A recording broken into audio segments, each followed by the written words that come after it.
الحمدللہ وکفا والصلاة والسلام علی عبادہ الذین اصطفی اما بعد فاعوذ باللہ من الشیطان الرجیم بسم اللہ الرحمن الرحیم وَلَقَدْ أَرْسَلْنَا نُوحًا وَإِبْرَاهِيمَ وَجَعَلْنَا فِي ذُرِّيَّتِهِمَا النُّبُوَّةَ وَالْكِتَابَ فَمِنْهُمْ مُهْتَدٍ وَكَثِيرٌ مِّنْهُمْ فَاسِقُونَ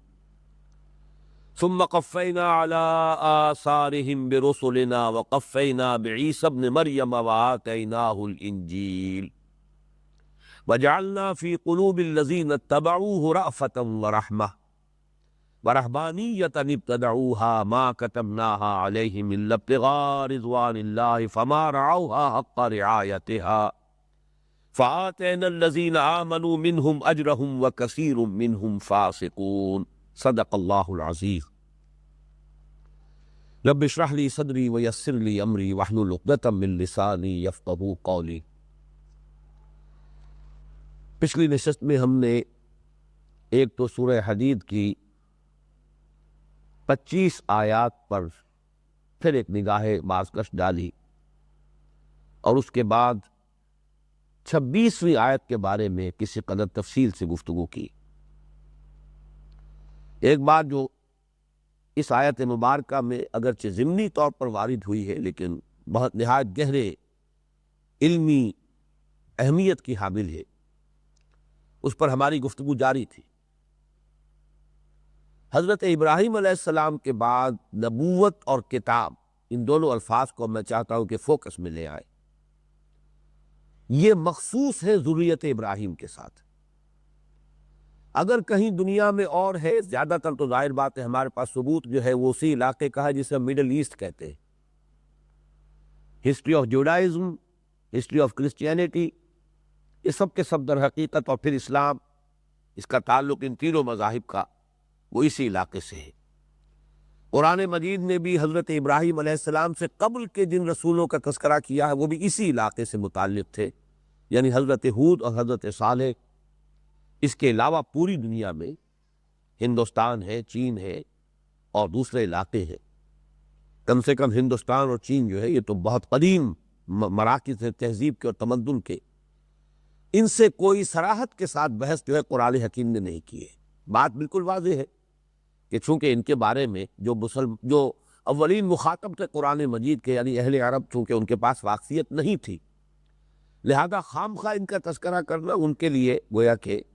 ایک لایعنی سی بات نہیں ہوتا، یا پہلے انہیں تاریخ و جغرافیہ کی تعلیم دی جاتی اور پھر یہ کہ ان تمام علاقوں میں جو انبیاء اور رسل آئے تھے ان کا تذکرہ جو ہے کیا جاتا، اور اس کی قطعاً کوئی حاجت نہیں تھی۔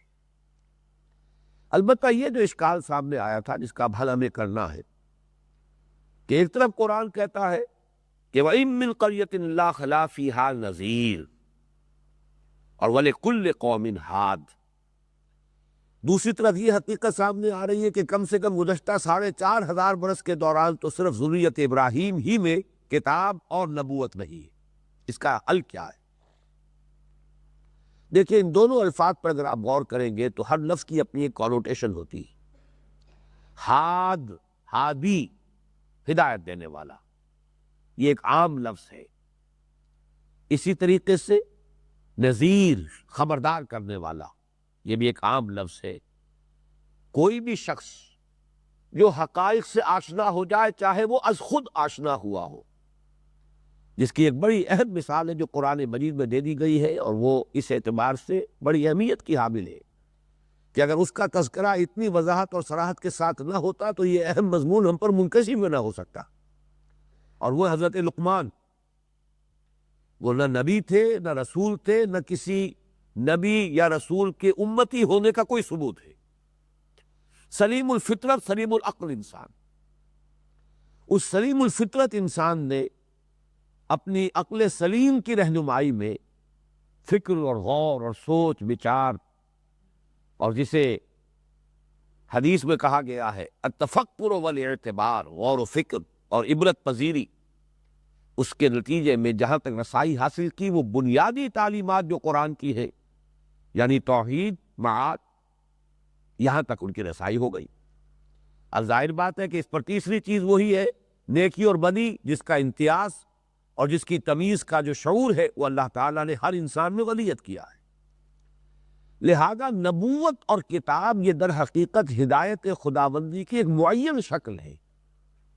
لیکن ہدایت خداوندی اور انذار جو ہے وہ صرف نبوت اور کتاب کے ساتھ وابستہ نہیں ہے، بلکہ ایک حکیم انسان، ایک دانا انسان اپنے غور و فکر کے نتیجے میں ان حقائق تک پہنچا ہو اور اپنے ان حقائق کے حوالے سے اپنی اس جو بھی علمی اور عقلی اس کی یافت ہے، رسائی جہاں تک ہوئی ہے، اس کے حوالے سے لوگوں کو خبردار کر رہا ہو، نیکی کی تلقین کر رہا ہو۔ یا بنی اقم الصلاۃ وامر بالمعروف وانہ عن المنکر واصبر علی ما اصابک، انذار بھی ہوگا، آخرت کی طرف توجہ بھی دلائی جائے گی، توحید کی تلقین بھی ہوگی،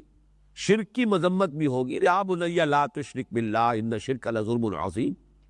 تو یہ تمام بنیادی حقائق جو ہے نبوت اور کتاب کے بغیر بھی نوع انسانی کی گویا کہ رسائی کے اندر اندر ہے۔ اس حوالے سے مختلف حکماء اگر وہ صحیح فکر تک پہنچ گئے، توحید تک پہنچ گئے، ان کی رسائی ہو گئی، انہوں نے پہچان لیا کہ حیات دنیاوی جو ہے اس سے پوری تسکین نہیں ہو رہی، ذہن مطمئن نہیں ہو رہا، کوئی اور زندگی ہونی چاہیے، ہو کر رہے گی، اس حوالے سے انہوں نے انذار آخرت بھی کیا۔ تو یہ انذار اور یہ ہدایت یہ عام الفاظ ہے، پوری دنیا میں اللہ تعالیٰ نے اس قسم کے ہادی اور اس قسم کے منذر اٹھائے ہیں۔ ضروری نہیں کہ وہ نبی ہو، لیکن نبوت اور کتاب شریعت سے در حقیقت عبارت ہے، واضح ایک ہدایت، یہ کرو یہ نہ کرو، یہ حرام ہے اور یہ تمہارے لیے واجب ہے اور فرض ہے۔ یہ معاملہ جو ہے یہ ذریت ابراہیم پر اللہ تعالیٰ کا خصوصی فضل و کرم ہوا ہے،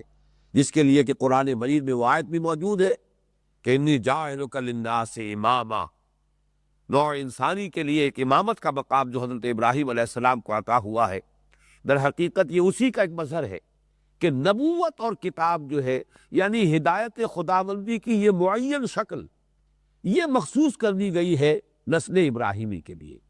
اگرچہ نسل ابراہیمی کی ایک شاخ وہ ہے جو حضرت اسحاق اور یعقوب سے چلی، زیادہ تفاصیل ہمیں ان کی معلوم ہے۔ دوسری شاخ وہ ہے جو حضرت اسماعیل سے چلی، ان کے بارے میں ہمیں اس لیے معلوم ہے کہ نبی اکرم صلی اللہ علیہ وسلم کی بعثت ان میں ہوئی۔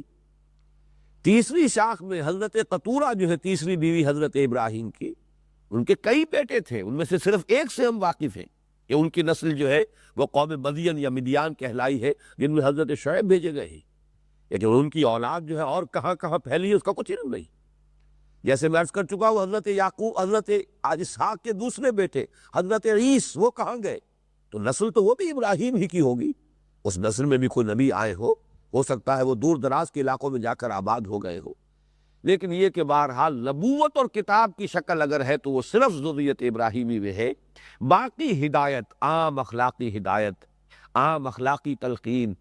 کم سے کم توحید کی تلقین اور شرک کی مذمت، یہ وہ چیزیں ہیں کہ جو اللہ تعالیٰ نے چونکہ عقل سلیم میں اور فطرت سلیمہ میں وضعیت کر دی ہے، لہذا اس حوالے سے ہر قوم کے اندر کوئی نبی اور ہر قوم میں کوئی ہادی یا ہر قوم میں کوئی نذیر جو ہے اس کا آنا بالکل قرین قیاس ہے، اور ان دونوں چیزوں میں کوئی تضاد نہیں۔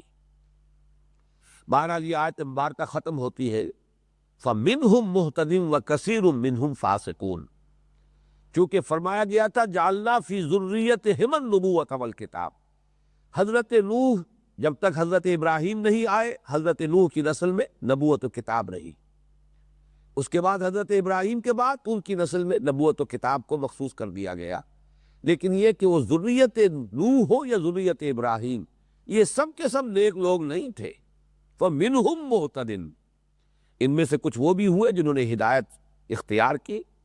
ہدایت یافتہ ہوئے، وَكَثِيرٌ مِّنْهُمْ فَاسِقُونَ، اور بہت سے ان میں سے وہ ہے کہ جنہوں نے اس سے اعراض کیا، اس سے انحراف کیا، اس راستے کو چھوڑا، بدعات میں اور طرح طرح کی گمراہیوں میں مبتلا ہوئے، مشرکانہ اوہام میں مبتلا ہو گئے۔ تو یہ دوسری بات ہے، یعنی نسل پرستی اس اعتبار سے نہیں ہے کہ ان کی نسل لازماً جو ہے وہ بھلے ہی لوگوں پر مشتمل تھی، لیکن یہ کہ بہرحال ان میں کچھ لوگ ایسے بھی رہے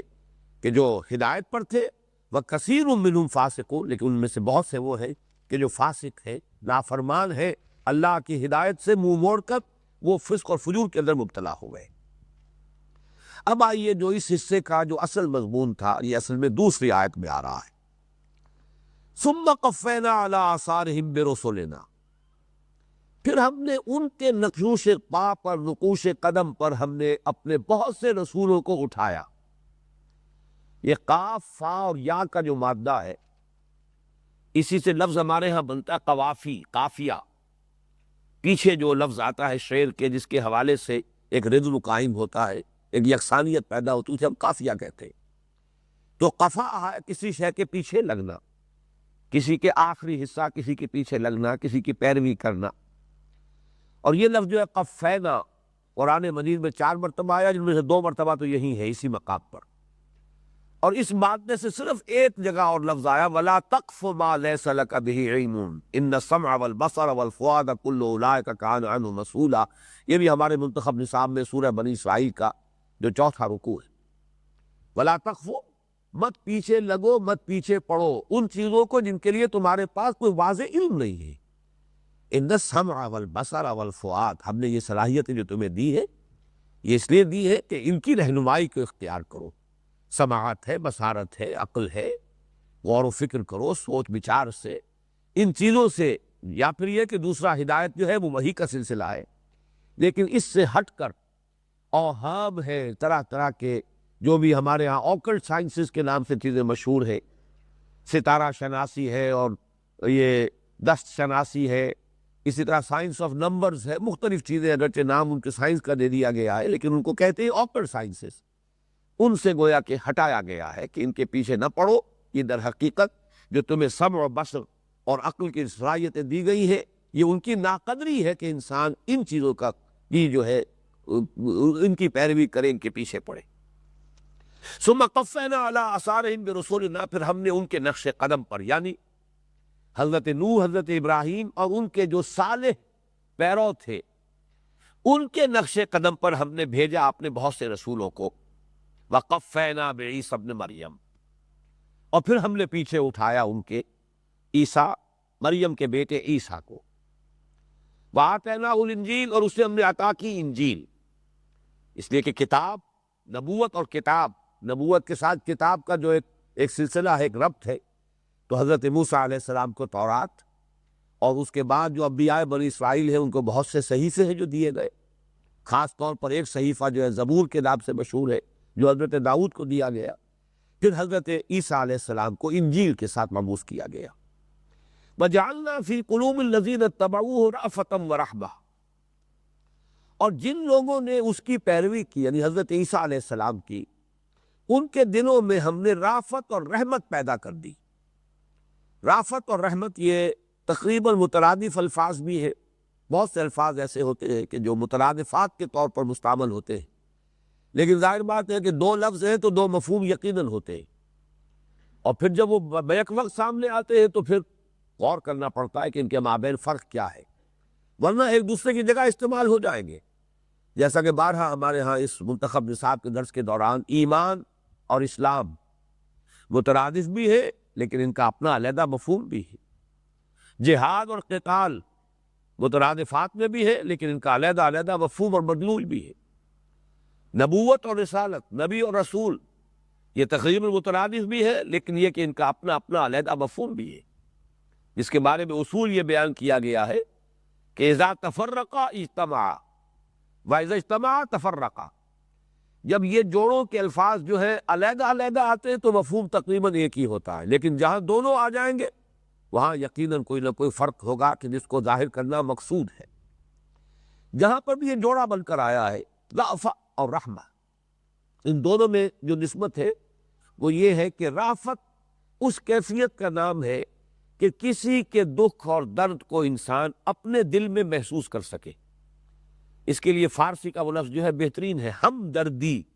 ہمدردی جو ہے، ہم جماعت، آپ ایک جماعت میں ہیں، ہم عصر ایک زمانے کے لوگ، ہم درد جن کا درد مشترک ہے، یعنی یہ کہ ایک دوسرے کے درد کو محسوس کرنے والے لوگ، وہ ہمدرد ہیں۔ خنجر چلے کسی پہ تڑپتے ہیں ہم امیر، سارے جہاں کا درد ہمارے جگر میں ہے، یہ ہمدردی کا مادہ جیسے ایک حدیث میں رفق سے تعبیر کیا گیا ہے، وَمَن يُحْرَمُ الرِّفْقَ فَقَدْ حُرِمَ الْخَيْرَ كُلُّهُ، جو شخص دل کی نرمی سے محروم کر دیا گیا وہ کل کے کل خیر سے محروم ہو گیا۔ کٹھور دل، سخت دل انسان، وہ گویا کہ خیر سے بالکل محروم ہو گیا۔ تو یہ رقیق القلب ہونا، اسی کے لفظ شفیق بھی آتا ہے۔ مشفق وہ ہے کہ جس کو آپ کا مشفق وہ ہے آپ کے بارے میں اسے اندیشے رہے کہ اسے کہیں کوئی غضب نہ پہنچ جائے، اس کو کوئی تکلیف نہ پہنچ جائے، اسے کوئی نقصان نہ پہنچ جائے۔ یہ ہے شفقت۔ والدین کی شفقت یہی ہے کہ انہیں یہ فکر دامنگیر رہتی ہے کہ اولاد کو کہیں کوئی نقصان نہ ہو، غضب نہ پہنچے۔ تو یہ جو الفاظ ہیں یوں سمجھیے کہ رافت در حقیقت ان کے لیے ایک جامع عنوان ہے۔ دل کی وہ کیفیت کہ جس میں کسی کے دکھ کو، کسی کے درد کو انسان خود اپنے باطن میں محسوس کر سکے۔ اس کا نتیجہ پھر نکلتا ہے رحمت۔ رحمت یہ ہے کہ اب آپ اس کے درد کو بانٹنے کی کوشش کریں، ازالے کی کوشش کریں، اس کی تکلیف کو رفع کرنے کی کوشش کریں۔ یہ گویا کہ اس کا نتیجہ ہے رافت اور رحمت۔ تو گویا کہ جب جوڑے کی شکل میں آئے اور بیک وقت دونوں الفاظ آئے تو ان میں یہ نسبت ہے، اور حضور صلی اللہ علیہ وسلم کے یہ دونوں الفاظ یہ آئے ہیں یا تو اللہ کے لیے آتے ہیں رؤوف الرحیم، وہ رؤوف ہے اور رحیم ہے، نہایت شفیق، نہایت مہربان اور نہایت رحم فرمانے والا۔ پھر حضور کے لیے سورہ توبہ کی آخری آیت میں آئے ہیں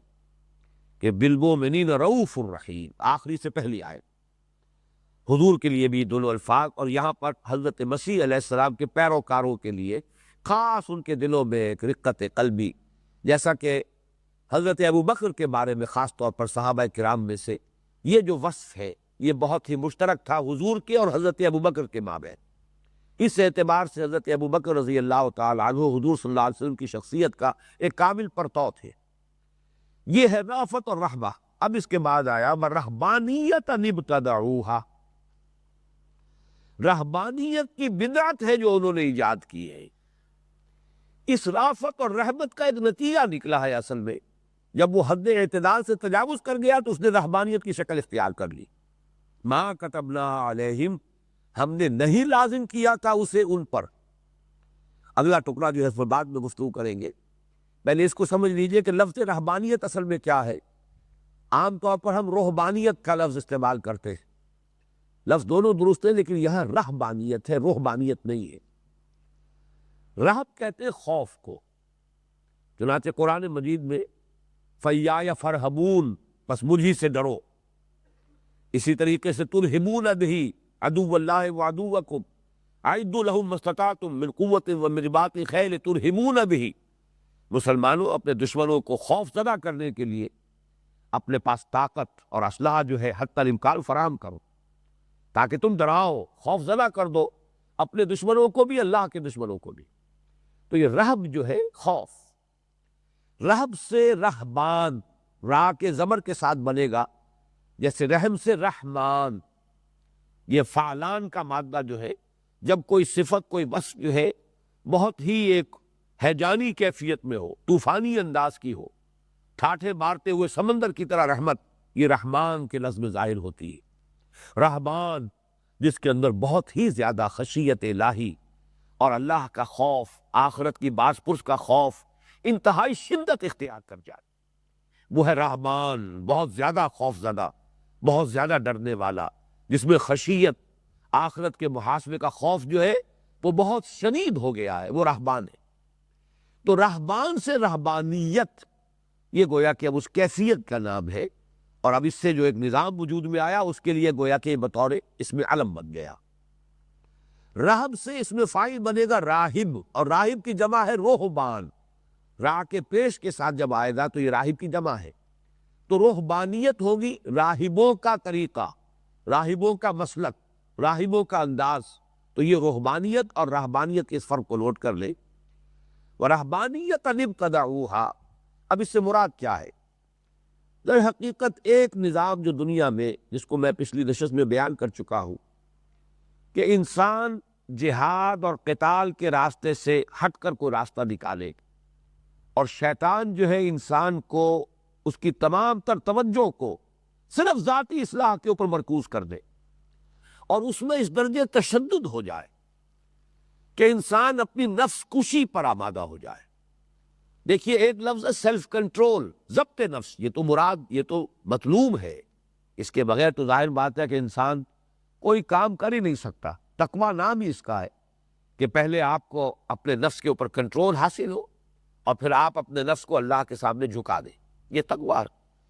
تو تقویٰ اور ضبط نفس یہ گویا کہ تقریباً مترادف الفاظ ہو جائیں گے، لیکن ایک لفظ نفس کشی، یہ جب ایک حد اعتدال سے انسان کے اندر یہ جذبہ پروان چڑھتا ہے تو اپنے آپ کو اذیتیں پہنچانا، اپنے نفس کو کوئی بھی اس کی مرغوب شے جو ہے وہ نہ فراہم کرنا، ہر طرح سے اس کے تقاضوں کو کتل ڈالنا، سیلف اینیہیلیشن کا لفظ جو ہے انگریزی میں اس کی بہترین تعبیر ہے۔ یہ ہے رہبانیت، کہ انسان جو ہے اس میں اتنا مبالغہ کرے، اتنا تعمق کرے، جس کی کہ نفی قرآن مجید میں بھی آئی ہے، قل من حرم زینۃ اللہ التی اخرج لعبادہ والطیبات من الرزق۔ اے نبی ان سے کہیے کس نے حرام کی ہے وہ چیزیں جو اللہ تعالیٰ نے زینت کی اپنے بندوں کے لیے پیدا کی ہے، اور جو پاکیزہ چیزیں ہیں جو رزق کی اللہ تعالیٰ نے پیدا فرمائی ہے، کس نے حرام کر دیا ان کو؟ جائز راستے سے حاصل کرو، جائز راستے سے اچھا کھاؤ، اچھا پہنو، جائز سے، حرام سے نہیں۔ اسی طریقے سے ادائے حقوق جو ہے، اللہ کا حق ہے وہ اس کو ادا کرو، اپنے پڑوسی کا حق ہے وہ اس کو ادا کرو، اپنے رشتہ داروں کا حق ہے اس کو ادا کرو۔ ادائے حقوق کے بعد وفی اموالہم حق للسائل والمحروم، جو سائلین ہیں، محرومین ہیں، ان کا حق ادا کرو۔ اس کے ساتھ ساتھ قرآن کا جو دین کا تصور ہے وہ یہ ہے کہ وَإِنَّ لِنَفْسِكَ عَلَيْكَ حَقًّا، تمہارے نفس کا بھی تم پر حق ہے، اس کو بھی اس کا حق پہنچاؤ، جو بھی اس کے لیے ضروریات زندگی ہے، جو اس کے تقاضے ہیں، جو اللہ تعالیٰ نے داعیات رکھ دیے ہیں اس جسم کے اندر، ان تمام داعیات کو پورا کرو، لیکن جائز راستے سے۔ لیکن ایک انتہا یہ ہوتی ہے، عدد اعتدال سے جب انسان تجاوز کرتا ہے، نیکی کا یہ جذبہ ایک عجیب شکل اختیار کرتا ہے، مبالغہ اور تعمق انتہائی گہرائی میں جا کر، اور پھر یہ ہے کہ انسان اپنے نفس کو اس کے جائز حقوق جو ہے وہ بھی دینے کے لیے تیار نہیں ہوتا، بلکہ یہ کہ ان پر قدغنیں بٹھا کر اور پھر معاشرے سے کٹ کر اور ہر طرح کی جو بھی آسائشیں ہیں معاشرتی، اس سے بھی اپنے آپ کو محروم کر کے جنگلوں میں جا کر، غاروں میں جا کر، پہاڑوں کی گپھاؤں میں جا کر، چوٹیوں پر جا کر، برفانی چوٹیوں پہ ایک شخص کھڑا ہوا ننگا بدن اور سردی کو جھیل رہا، برداشت کر رہا ہے تاکہ وہ اپنے نفس کو کچلے۔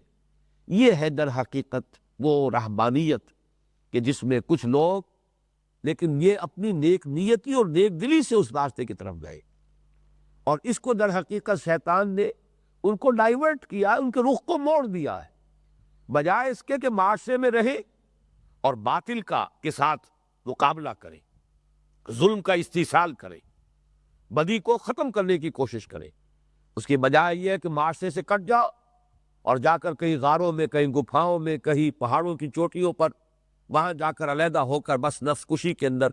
اپنی اسی سیلف اینیہیلیشن کے اندر اپنی پوری زندگی بتا دو۔ یہ راستہ در حقیقت رہبانیت ہے، جس کے بارے میں شدت سے نفی آئی ہے اسلام میں۔ حضور کی ایک حدیث ہے مسند احمد بن حنبل میں رحمہ اللہ، لا رہبانیت فی الاسلام، اسلام میں کوئی رہبانیت نہیں۔ لیکن یہ کہ ایک اور حدیث کے اندر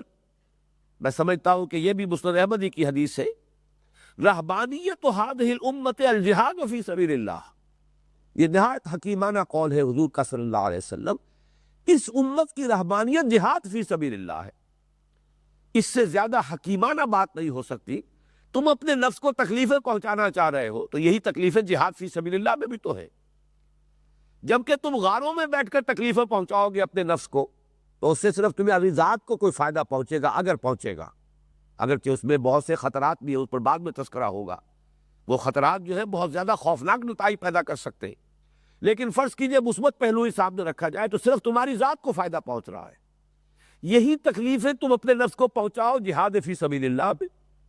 وہاں جا کر بھوک بھی آ جاتی ہے۔ ایسا وقت بھی آتا ہے جیسا کہ غزوہ تبوک میں ہوا ہے کہ تین مجاہدین کے لیے 24 گھنٹے کا راشن، ایک کھجور۔ اب اس سے زیادہ نفس کشی اور کیا ہوگی؟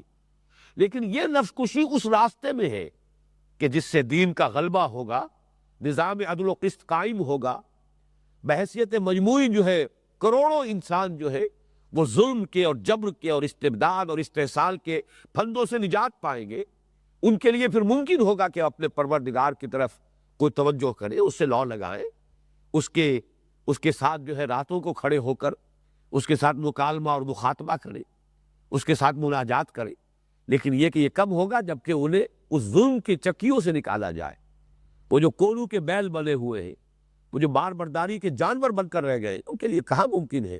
کہ وہ اللہ تعالیٰ سے لو لگائیں اور کہیں کوئی اعلیٰ خیال بھی ان کے ذہن میں آ سکے۔ تو نوع انسانی کو ان بندھنوں سے آزاد کرنے کے لیے جد و جہد کرو، وہ جہاد فی سبیل اللہ ہے۔ اس جہاد فی سبیل اللہ میں بھوک بھی آ جائے گی، بے آرامی بھی آ جائے گی، تکلیفیں بھی آ جائیں گی، بجائے اس کے کہ غاروں میں جا کر وہ تکلیفیں اپنے نفس کو پہنچاؤ،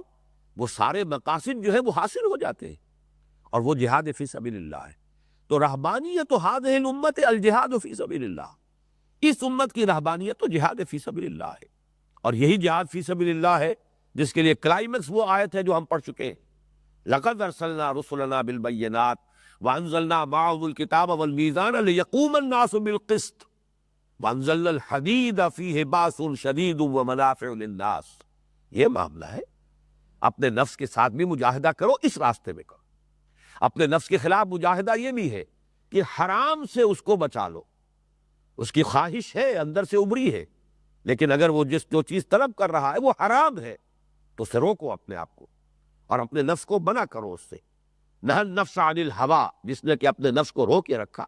اور اس کی لگامیں جو ہے کھینچ کر رکھی خواہش سے، بشرطے کہ وہ خواہش جو ہے وہ حرام کے راستے کی ہو۔ اگر جائز کی ہے تو وَإِدَّ لِنَفْسِكَ عَلَيْكَ حَقًّا، تمہارے نفس کا بھی تم پر حق ہے۔ یہ ادائے حقوق کے اندر یہ بھی شامل ہے کہ اپنے نفس کو اس کا حق ادا کرو۔ اس سلسلے میں ایک اور حدیث ہے جو سنن ابی داؤد میں آئی ہے، حضرت انس بن مالک سے رضی اللہ تعالی عنہ، چونکہ رہبانیت میں نہایت تشدد ہوتا ہے، بلکہ ایک لفظ میں نے استعمال کیا بار بار، تعمق، بہت گہرائی میں جانا، چھوٹی چھوٹی چیزوں سے جن کو ہم صغائر کہتے ہیں ان کے بارے میں بھی نہایت حساس ہو جانا،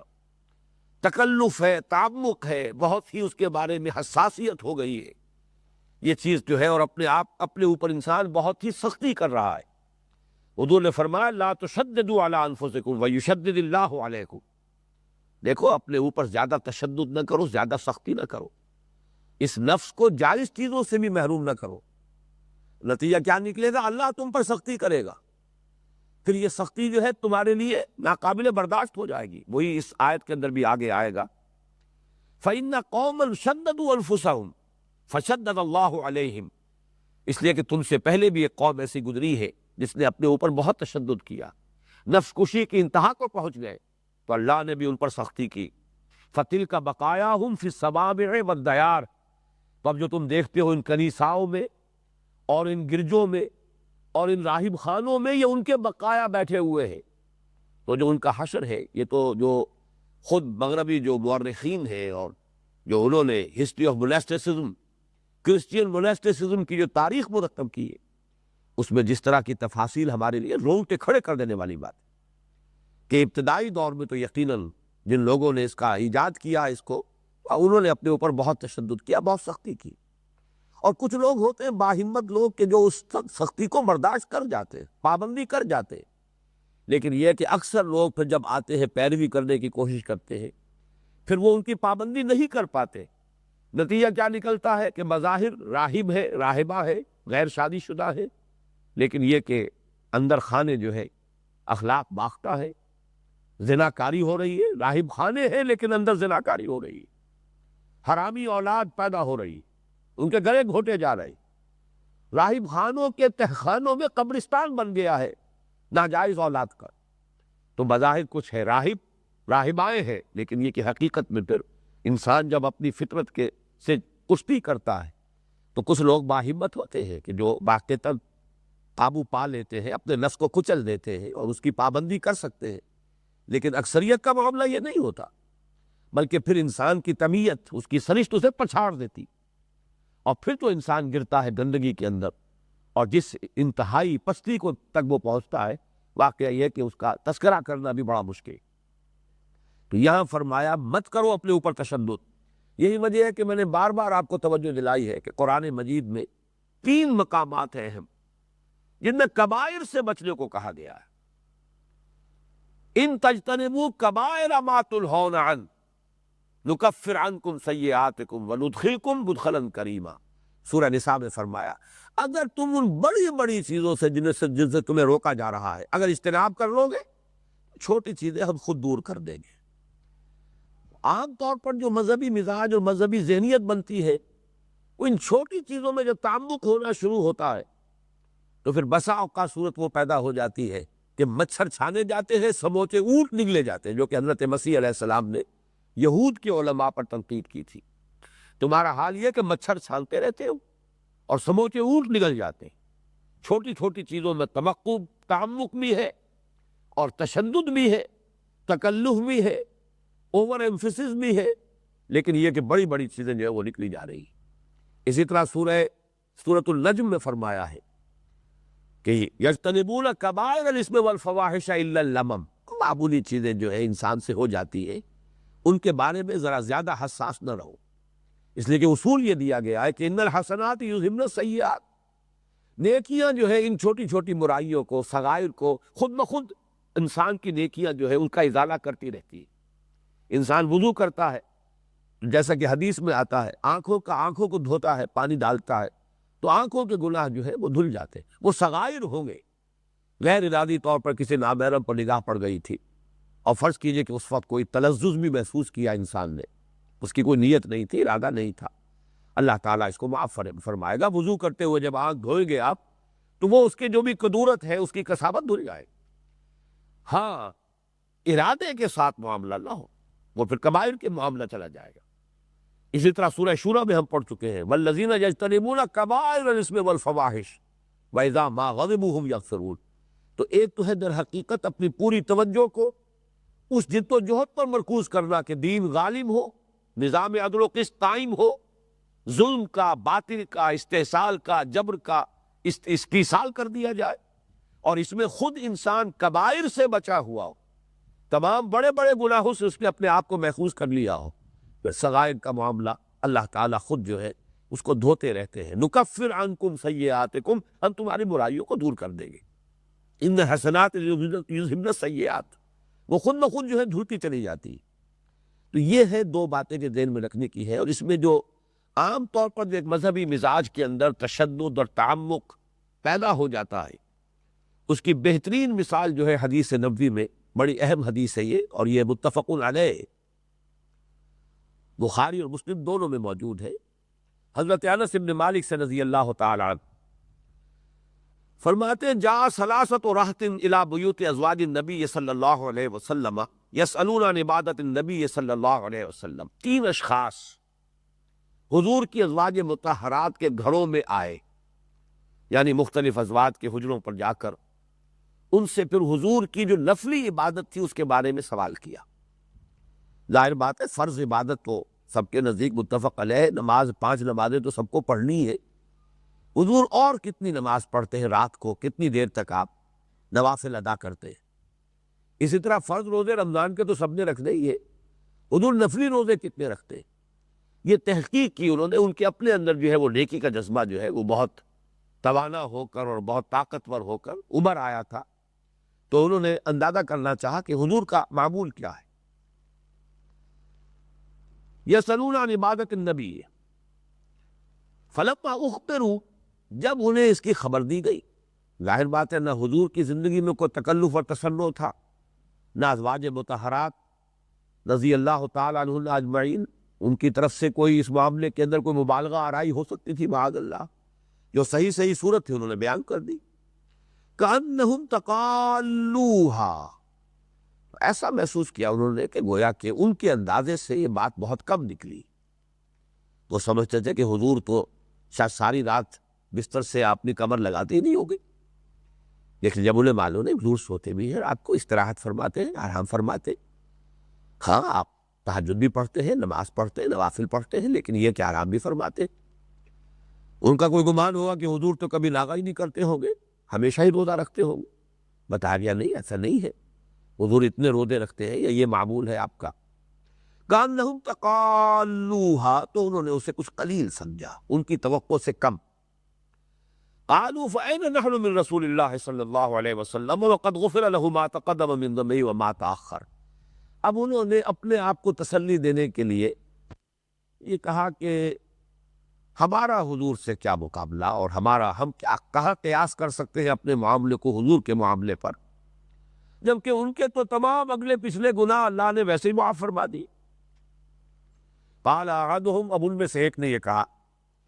اما انا فاصلی اللیل ابدا، ایک نے کہا بھائی میں تو اب طے کر لیتا ہوں، میں تو پوری رات ہمیشہ ہر رات اور پوری رات کھڑا رہوں گا، نماز پڑھوں گا، قتل نہیں سوچوں گا۔ وقال الاخر وانا اصوم الدہر ولا افطر، دوسرے نے کہا میں تو ہمیشہ روزہ رکھا کروں گا، کبھی ناغہ نہیں کروں گا۔ وقال الاخر وانا اعتزل النساء ولا اتزوج ابدا، میں تو عورتوں سے علیحدہ رہوں گا بالکل، اور کبھی بھی ساری عمر شادی نہیں کروں گا۔ فجاء رسول اللہ صلی اللہ علیہ وسلم الیہم فقال، اب یہاں تو معلوم ہو رہا ہے کہ حضور نے ان سے بات جا کر کہی، آپ گئے ہیں، آپ کو بتایا گیا، یعنی علم میں آ گئی بات، تو حضور خود گئے ہیں ان کے پاس اور جا کر آپ نے فرمایا، انتم الذین قلتم کذا و کذا، کیا آپ ہی وہ لوگ ہیں جنہوں نے یہ باتیں کہی ہیں؟ اما واللہ انی لاخشاکم للہ واتقاکم لہ، یہ بہت ہی غیر معمولی انداز ہے، یہ اس طرح کا حضور کا معمول نہیں ہے۔ یہ آپ نے جو الفاظ استعمال کیے، خدا کی قسم میں تم میں سب سے بڑھ کر متقی ہوں، اور تم میں سب سے بڑھ کر میرے اندر اللہ کی خشیت ہے، لیکن میرا طرز عمل کیا ہے؟ ولیکنی اصوم و افطر، میں روزہ رکھتا بھی ہوں اور ناغہ بھی کرتا ہوں، واصلی وارقد، میں رات کو نماز بھی پڑھتا ہوں اور سوتا بھی ہوں، واتزوج النساء،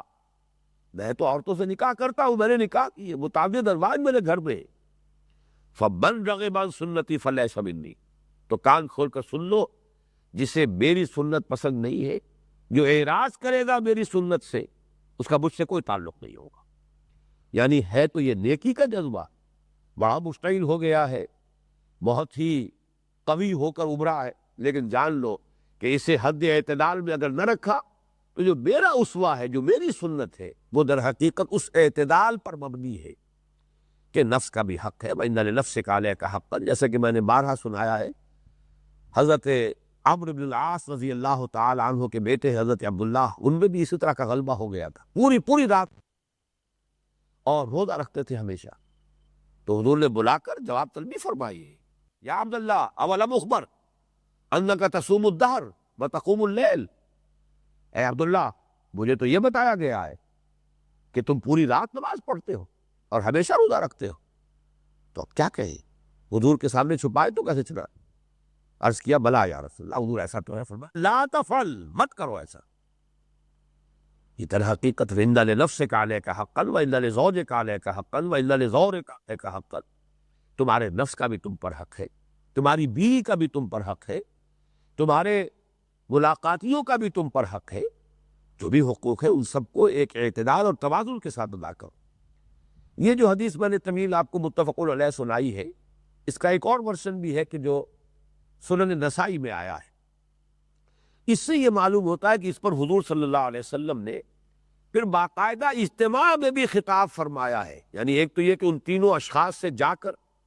آپ نے ان کو تنبیہ فرمائی کہ یہ میرا راستہ نہیں ہے، یہ میرا طریقہ نہیں ہے، اچھی طرح کان کھول کر سن لو، من رغب عن سنتی فلیس منی،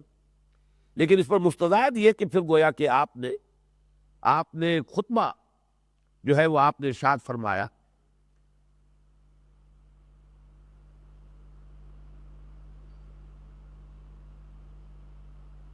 فبلغ ذلك رسول اللہ صلی اللہ علیہ وسلم فحمد اللہ واثنى علیہ ثم قال ما بال اقوام یقولون کذا وکذا لکنی اصلی وانام واصوم وافطر واتزوج النساء فمن رغب عن سنتی فلیس منی۔ اس روایت سے یہ بات ظاہر ہو رہی ہے کہ حضور نے جب یہ دیکھا کہ یہ بھی ایک ٹرینڈ ہے، یہ بھی ایک رجحان ہے، یہ صرف ان تین افراد کا معاملہ نہیں ہو سکتا ہے کہ یہ چیز مسلمانوں کی جماعت کے اندر زیادہ بڑے پیمانے پر سرایت کر جائے، تو پھر آپ نے یہ خطبہ دیا، اللہ تعالیٰ کی حمد فرمائی، ثنا اللہ تعالیٰ کی بیان فرمائی، اس کے بعد فرمایا، اور یہ عمومی الفاظ کی شکل میں، ما بال اقوام یقولون کذا وکذا، کیا ہو گیا لوگوں کو کہ ایسی باتیں کر رہے ہیں؟ کوئی یہ کہہ رہا ہے کہ میں ہمیشہ روزہ رکھوں گا، کبھی افطار نہیں کروں گا، کبھی ناغہ نہیں کروں گا، کوئی کہتا ہے کہ میں پوری رات نماز پڑھا کروں گا، لیکن دیکھو سن لو، لاکنی اصلی وانام، واصوم و افطر، میرا طریقہ یہ ہے کہ میں نماز بھی پڑھتا ہوں اور سوتا بھی، اور روزہ رکھتا بھی ہوں اور ناغہ بھی کرتا ہوں، واتزوج النساء، اور میں تو اس نواز کی زندگی میں گزار رہا ہوں۔ فمن رغب عن سنتی فلیس منی، تو جسے بھی میری سنت پسند نہیں ہے یا جو بھی میری سنت سے اعراض کرے گا، اس کا پھر مجھ سے کوئی تعلق نہیں۔ اس سے دو باتیں اچھی طریقے سے سمجھ لیجئے۔ نمبر ایک، اسلام دین فطرت ہے، فطرت اللہ التی فطر الناس علیہا، اس میں اعتدال ہے، توازن ہے، سیلف کنٹرول مطلوب ہے، سیلف انہیلیشن، ضبط نفس درکار ہے، نفس کشی یہ پسندیدہ نہیں ہے، جبکہ رہبانیت خلاف فطرت ہے، اور اس خلاف فطرت ہونے کے باعث بسا اوقات انسان پھر شکست کھا جاتا ہے اپنے آپ سے، فیصلہ تو کر لیتا ہے لیکن اس کی پابندی نہیں کر پاتا۔ یہ اسی آیت مبارکہ کے آخر میں یہ مضمون آئے گا۔ اور دوسری بات جو اصل میں جو اس کلائمیکس کے ساتھ اس اینٹی کلائمیکس کا جو تعلق ہے، اس رب کو ذہن میں رکھیے کہ اسلام چاہتا ہے یہ کہ در حقیقت رخ جو رہے انسان کا وہ رہے اقامت دین، انقلابی عمل، ظلم کا خاتمہ، باطل کا استیصال، بدی کے ساتھ پنجہ آزمائی، اصل توجہ ادھر رہے۔ اس کے دوران بھی ظاہر بات ہے کہ بھوک بھی آئے گی، تکلیف بھی آئے گی، مصائب بھی آئیں گے،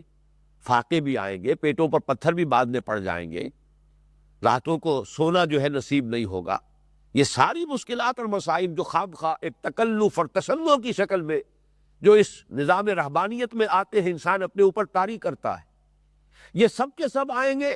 لیکن یہ کہ وہ پروڈکٹیو ہوں گے اس اعتبار سے کہ معاشرے میں عدل قائم ہو، انصاف کا دور دورہ ہو۔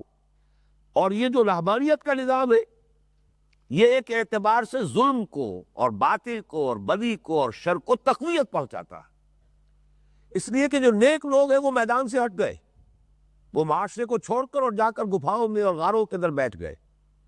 اور یہ جو دنیا جو ہے اب اشرار کے لیے، ظالموں کے لیے، شریر لوگوں کے لیے گویا کہ اور چھوٹ انہیں حاصل ہو گئی کہ اور کھل کھیلے، ان کو کوئی چیلنج کرنے والا نہیں رہا۔ اس اعتبار سے میں نے کہا تھا یہ شیطان کا اغوا اور اضلال ہے، جس کی بہترین تعبیر ہے جو علامہ اقبال نے کی ہے کہ ابلیس نے جو اپنے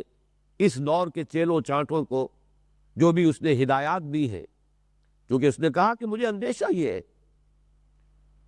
کہ کہیں وہ ہو نہ جائے آشکارا شرع پیغمبر، کہیں عصر حاضر کے تقاضاؤں سے ہے لیکن یہ خوف ہو نہ جائے آشکارا شرع پیغمبر کہیں، لہذا راستہ ایک ہی ہے، مست رکھو ذکر و فکر صبح گاہی میں اسے، پختہ تر کر دو مزاج خانقاہی میں اسے۔ اب آگے چلیے، فرمایا وَجَعَلْنَا فِي قُلُوبِ الَّذِينَ اتَّبَعُوهُ رَأْفَةً وَرَهْبَةً وَرَهْبَانِيَّةً ابْتَدَعُوهَا، رہبانیت کی بدعت انہوں نے ایجاد کی۔ یہاں اسے لفظ بدعت جو ہے اس کو سمجھ لیجئے، ایک ہے اجتہاد، کتاب و سنت میں جو اصول دیے گئے ہیں ان سے ایک اجتہاد کرتے ہوئے نئی صورتحال میں شریعت کا حکم تلاش کرنے کی کوشش کرنا۔ بدعت کہتے ہیں ایک ایسی چیز جس کی کوئی اصل ہے ہی نہیں، بے بنیاد بات، اور یہاں پر اس رہبانیت کو بحیثیت ایک انسٹیٹیوشن کے، ایک نظام کے، ایک فلسفے کے قرآن مجید بدعت قرار دے رہا ہے۔ وَرَهْبَانِيَّةً ابْتَدَعُوهَا مَا كَتَبْنَاهَا عَلَيْهِمْ، ہم نے وہ شے ان پر لازم نہیں کی تھی، إِلَّا ابْتِغَاءَ رِضْوَانِ اللَّهِ۔ اس کے دو ترجمے کیے گئے ہیں، یہ مشکلات میں سے ہے یہ مقام، اگرچہ ایسے مقام پر یہ نوٹ کر لیجئے یہ قرآن مجید کا اعجاز ہے کہ جہاں کہیں اس طرح کا احتمال ہوتا ہے کہ دو مفہوم ہو سکتے ہیں، دو امکانات ہے، احتمال ہے، تو وہاں پر دونوں ہی اپنی جگہ پر قیمتی ہوتے ہیں۔ ما كتبنا علیہم الا ابتغاء رضوان اللہ، ایک ترجمانی یوں کی جاتی ہے ہم نے نہیں فرض کیا تھا ان پر کچھ بھی سوائے اس کے کہ اللہ کی رضا حاصل کرنے کی کوشش کرے۔ ہم نے یہ تو فرض کیا تھا کہ اللہ کو راضی کرو، لیکن یہ رہبانیت ہم نے فرض نہیں کی تھی۔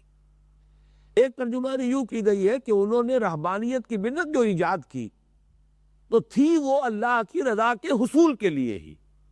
یعنی بدنیت کی نہیں تھی۔ بسا اوقات نیکی کا جذبہ ہوتا ہے کہ جو حد اعتدال سے تجاوز کر کے بدی کے راستے پر پڑ جاتا ہے، جیسا کہ ظاہر بات ہے کہ ان 3 صحابہ کا معاملہ جو ابھی ہم نے حدیث میں پڑھا ہے تفصیل سے، وہ کسی بدنیتی پر، کسی بری نیت کے اوپر تو مبنی نہیں تھا، نیکی کا جذبہ تھا، خیر کا جذبہ تھا، اللہ سے لو لگانے کا جذبہ تھا۔ لیکن یہ ہے کہ وہ بدنیتی کے بغیر بھی کوئی شے کسی شر کا ذریعہ بن جاتی ہے، اور اس کے لیے ہی در حقیقت جو ہمارے پاس تحفظ ہے، جو ہمارے لیے حفاظت کا ذریعہ ہے، وہ ہے اسوہ رسول صلی اللہ علیہ وسلم۔ چنانچہ یہی مضمون ہے کہ جو ہمارے اس منتخب نصاب کا درس نمبر 2 ہے، آیا بر، کہ نیکی کا ایک ماڈل ہونا چاہیے سامنے، جس کے ریفرنس سے آپ مختلف چیزوں کے ریشیو پروپورشن کو معین کر سکیں۔ مختلف تقاضے ہیں، ان تمام تقاضوں کو کیسے سمویا حضور نے، کس تناسب کے ساتھ سمویا، کس امتزاج جو کیا ہے آپ نے، وہ توازن کتنا ہے، اعتدال کس درجے کا ہے۔ یہی سب سے بڑا حسن ہے سیرت النبی کا صلی اللہ علیہ وسلم۔ جامعیت کبریٰ، پھر یہ کہ اس میں توازن اور اعتدال۔ اس موضوع پر میں نے ایک مرتبہ ایک مقالہ بھی لکھا تھا، اور سیرت النبی کی کانفرنسز کا جو آغاز کیا تھا صدر ضیاء الحق صاحب نے، تو ایک مرتبہ اس میں کی نوٹ ایڈریس میرا تھا اسی موضوع پر، تو اس حوالے سے وہ چھپا بھی تھا کہ حضور کی سیرت کا سب سے زیادہ جو نمایاں اور امتیازی وصف ہے وہ توازن اور اعتدال ہے۔ مختلف بلکہ متضاد تقاضوں کو آپ نے سمویا ہے نہایت توازن اور اعتدال کے ساتھ۔ اس موضوع پر اور اس آیت مبارکہ ہماری گفتگو ابھی جاری رہے گی، اب وقت ختم ہو گیا ہے۔ اگلے ہفتے بھی یہ 2 نشستیں ہماری جو ہے ابھی اس چوتھے رکوع ہی کے اوپر صرف ہوں گی انشاءاللہ۔ اس کے بعد انشاءاللہ پھر سورہ بقرہ میں جس مقام سے ہم نے چھوڑا تھا اس منتخب نصاب کا دوبارہ درس شروع کرنے کے لیے، پھر وہاں سے ہم تسلسل کے ساتھ سورہ بقرہ کا مطالعہ شروع کریں گے۔ بارک اللہ لی و لکم فی القرآن العظیم و نفعنی و ایاکم بالآیات والذکر الحکیم۔